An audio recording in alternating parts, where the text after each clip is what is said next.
तयार आहेत। अमेरिकन अधिकाऱ्यांच्या हवाल्यानं वॉल स्ट्रीट जर्नलने हे वृत्त प्रसारित केलंय।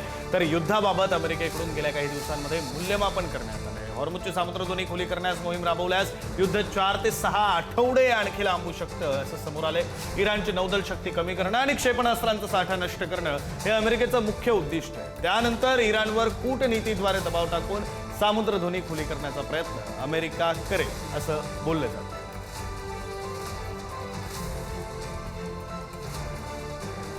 दरम्यान हे युद्ध थांबवायला मध्यस्थी म्हणून अमेरिकेनं पाकिस्तानकडे धाव घेतली। इस्रायलकडून मात्र मध्यस्थीसाठी भारताचा पर्याय समोर ठेवण्यात आलाय। पाकिस्तान नको, भारतच उत्तम मध्यस्थ ठरेल।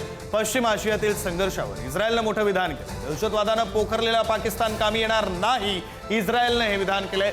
पश्चिम आशियामध्ये सुरू असलेल्या भीषण संघर्षाला आता 2 महिने पूर्ण होत असताना शांतता प्रस्थापित करण्यासाठी भारताची भूमिका अत्यंत महत्त्वाची असल्याचं इस्रायलनं म्हटलेलं आहे। मध्यस्थीसाठी प्रयत्न करणाऱ्या पाकिस्तानला इस्रायलनं आरसा दाखवला असून दहशतवादानं पोखरलेला पाकिस्तान या कामात यशस्वी होऊ शकणार नाही अशी चपराक देखील लगावली। जो देश स्वतःच दहशतवादाच्या समस्येशी झुंजत आहे तो या जागतिक संघर्षात मध्यस्थी कशी करू शकेल अशी प्रतिक्रिया इस्रायलचे परराष्ट्र मंत्रालयाचे विशेष दूत फ्लेर हसन नहूम यांनी दिली।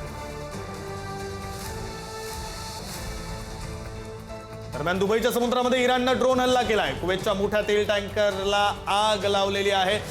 सोमवारी दुबईजवळ पूर्ण भरलेल्या कुवेत ध्वज असलेल्या अल-साल्मी या क्रूड ऑइल टँकरवर इराणनं ड्रोन हल्ला करून आग लावली। या टँकरमध्ये सुमारे 20 लाख बॅरल इतकं तेल होतं, ज्याची किंमत सध्याच्या भावानुसार $200 मिलियन पेक्षा जास्त आहे।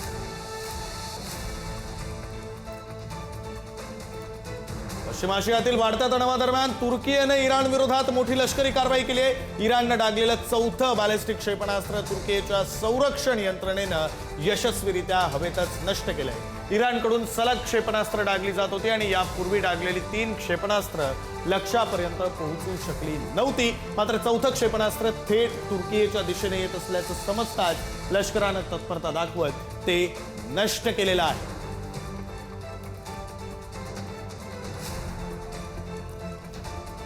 युद्धाच्या या सगळ्या भडक्यामध्ये भारताला काहीसा दिलासा देणारी बातमी। एलपीजी साठा असलेली आणखी 2 जहाजं आज आणि उद्या भारतात येणार आहेत।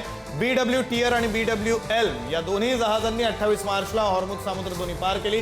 BW टियर हे जहाज आज मुंबई पोर्टवर पोहोचेल, तर BW एल्म हे जहाज उद्या न्यू मँगलोर बंदरामध्ये पोहोचेल। दोन्ही जहाजांवर 94,000 मेट्रिक टन इतका एलपीजी आहे। दरम्यान पर्शियन आखातामध्ये भारताची आणखी 18 जहाजं आहेत, त्यावर 485 खलाशीही असल्याची माहिती।